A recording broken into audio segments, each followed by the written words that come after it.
पूरा देश राममय है, देश क्या पूरी दुनिया राममय है। इस वक्त मैं मौजूद हूं दिल्ली में और हमारे साथ हैं रविशंकर प्रसाद। रामलला के वकील को कौन भूल सकता है। उनसे बात करेंगे उनकी पुरानी यादों पर, रामलला से कैसे जुड़े, क्या वकालत की उन्होंने, इन सब के बारे में बात करेंगे। कि सबसे पहला सवाल, एक बड़ी आकांक्षा, तो अटल जी ने कहा था जन भावना का प्रकटीकरण था जो हुआ वहां पर, अब राम मंदिर बनने वाला है। रवि सर, प्रधानमंत्री मोदी के लिए आप, ऐसा है, जिस तरीके से राम मंदिर बन रहा है, एक एक देशवासी खुश है, राम भक्त तो और खुश हैं।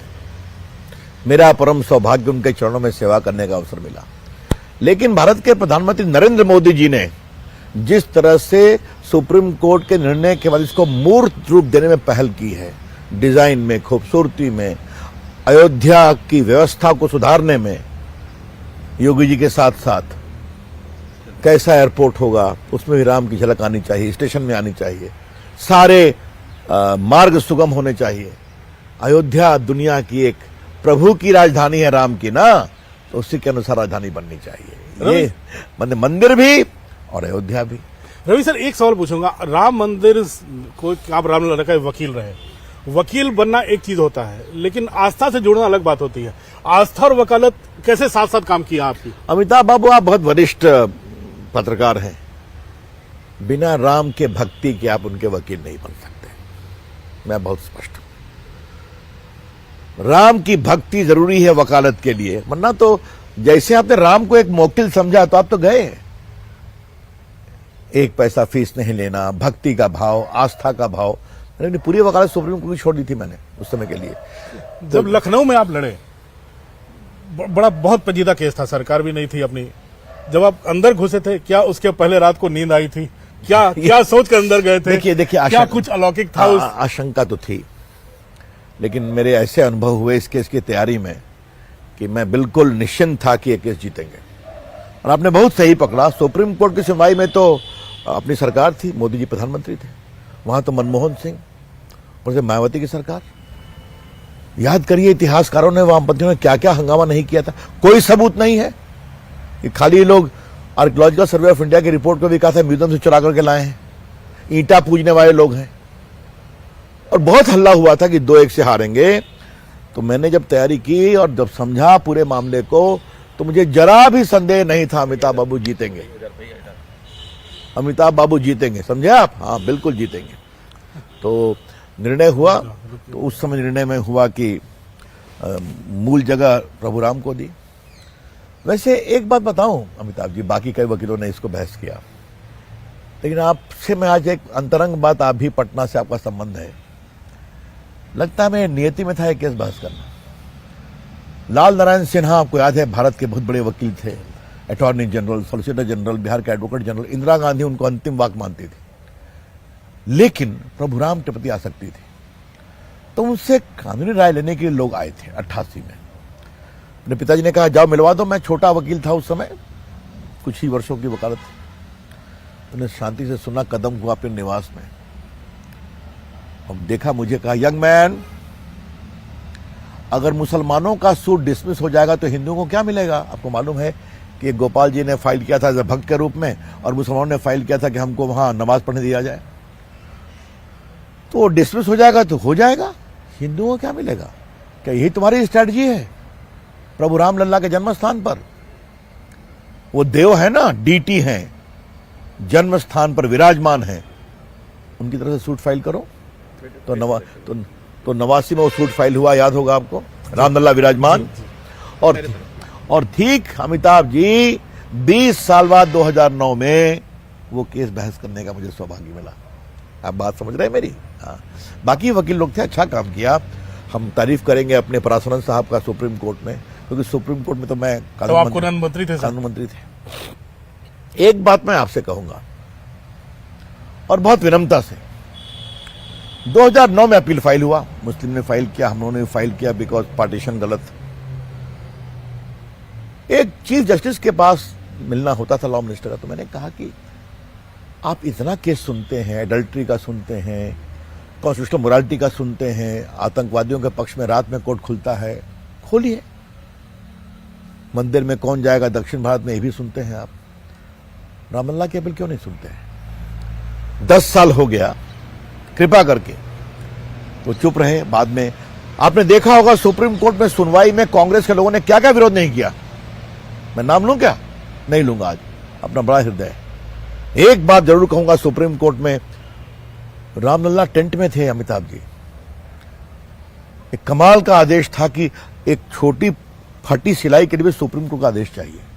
पानी में भीग रहे थे और सुप्रीम कोर्ट के, क्षमा करिए, कुछ जजेस का एटीट्यूड में ठीक नहीं लगता है। उन्होंने कहा क्या मतलब है, हमारे रामलला टेंट पे विराजमान है और इतना समय लग रहा है, आप ये क्यों नहीं कह सकते कि आप एक टेम्पररी स्ट्रक्चर बना लीजिए? तो उधर से अपोज हो गया। तो चलो, प्रभु राम ने वनवास सिर्फ ऐसे ही नहीं झेला, अपने जन्म स्थान पर बैठते ही वनवास उनको लेना पड़ा। लेकिन आज वो वनवास समाप्त हो रहा है, इतना भव्य राम मंदिर बन रहा है, तो अंदर से बहुत शांति बनती है। रवि साहब, आपने बोला 20 साल पहले ही ऐसा कुछ अनुभूति हो रहा था, आपने सोचा नहीं था 20 साल के बाद उसके वकील बनेंगे। लेकिन जब आडवाणी जी रथ यात्रा के निकले थे, राम मंदिर वही बनाएंगे का नारा देश में जब आया था 90 के दशक में, तो उस समय भी रवि सर, आप, मुझे लगता है जो उनको समस्तीपुर में रोका गया था, तो आपने बहुत ठीक बोला, उनको गिरफ्तार किया गया और उनको प्रिवेंटिव डिटेंशन में बंद किया गया। मसान जोड़ ले गए, झारखंड का पार्ट था, बिहार का उस समय पार्ट था। तो उनके बाद चीफ सेक्रेटरी गए कि हमने आपको गिरफ्तार किया है, तो आपको एक वकील की सलाह लेने का अधिकार है, किसको बुला दें? कहा मुझे रविशंकर को बुलाइए, मैं पटना में वकालत करता था। मैं गया उनसे मिलने, कहा क्या आदेश है? मैं भावुक हो गया, वो अंदर थे। क्या मुझे सिर्फ हाई कोर्ट से ये अनुमति दिलवा दो कि मैं बीपी सिंह की सरकार के खिलाफ वोट दे सकूं लोकसभा में, अविश्वास प्रस्ताव। और 2 दिन में मिल गया वो, और शेष कहानी आप मालूम है। बाद में एक कारसेवक के रूप में भी मुझे अयोध्या जाने का अवसर मिला, एक पार्टी के एक सक्रिय कार्यकर्ता के रूप में भी कई कार्यक्रमों में। एक बार कार्यकर्ताओं पे गोली भी चली थी, तब भी आप एक डेलीगेशन के हिस्सा बहुत सही गोलियां चली गई थी कार्यकर्ताओं में, जब वो कोठारी बंधु मारे गए थे ना, तो उसमें विद्यार्थी परिषद की ओर से बाल आप्टे, मदन दास जी, मैं, अरुण जेटली को नहीं जाना पाना था। अमिताभ जी, मैं आपको ईमानदारी से बता रहा हूं, मेरा खून खौल गया जब मैंने अत्याचार को देखा। सबको सर में गोली मारी गई है, मालूम है ना, मुलायम सिंह की सरकार थी। और आपके कलेक्टर से मिले, एसपी से मिले, क्या लगा कुछ हुआ ही नहीं। पूरे उत्तर प्रदेश को जेल बनाया गया था उसमें, याद है ना आपको? और मैं उस समय ह्यूमन राइट्स में भी काम करता था। मैंने कहा कि आप कश्मीर के आतंकवादियों के पक्ष में बोलते हैं, खालिस्तानियों के पक्ष में बोलते हैं, कार्यसेवकों का मानवाधिकार नहीं है आपके लिए? तो अगर आपके दोहरे मानदंड है तो बंद करिए। मैंने इस्तीफा दिया, लेख लिखा, और बाद में आप देखिए तो ये सब चेहरा देखा है।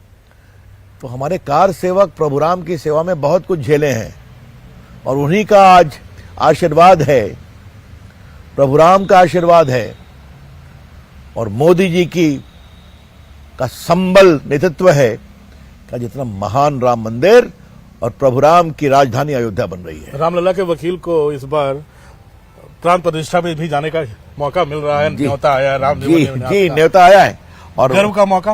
पहले चंपत जी ने एक बात बहुत साफ कहा कि आपको नेता के रूप में नहीं बुला रहे हैं, आपको बुला रहे हैं रामलला और हिंदुओं के वकील के रूप में। और भी वकीलों को बुलाए होंगे जो इसमें लगे थे। तो हमने कहा माय लॉर्ड, मैं बिल्कुल वकील के रूप में ही आ रहा हूं। मेरा परम सौभाग्य है अमिताभ जी कि मुझे निमंत्रण मिला है, मैं जा रहा हूं। प्रभु राम को हृदय से प्रणाम करूंगा, मैं भी राम भक्त हूं। और ये जो मंदिर है ना, ये सिर्फ मंदिर नहीं है, ये सनातन की विजय है, ये सनातन का सम्मान है, ये भारत के अंदर की गौरव की अनुभूति है। इसीलिए पूरे दुनिया के हिंदू और मुसलमान भी दिल से इसका स्वीकार कर रहे हैं। रामलला का वकील जाएगा। आखिरी सवाल रविशंकर सर, कुछ अलौकिक हुआ था जब इतने सारे केस जीते चले गए? कुछ देखा था, दिवा सपना आया क्या? चलिए, कुछ तो हुआ था, मैं आपको बताऊंगा। जब एक बार मैं बहुत निराश था, क्योंकि कई और वकील नहीं थे। जब मेरा अशोक सिंघल ने कहा अब तुम अरुण जेटली करने वाले थे, वो विपक्ष के नेता हो गए, मंत्री पद हो गया, तो कल माननीय अशोक जी का, सिंघल जी का मैं बहुत सम्मान करता था, बहुत भावुक हो गया था, अब तुम्हें ही करना है। कहा मैं करूंगा, हो गया।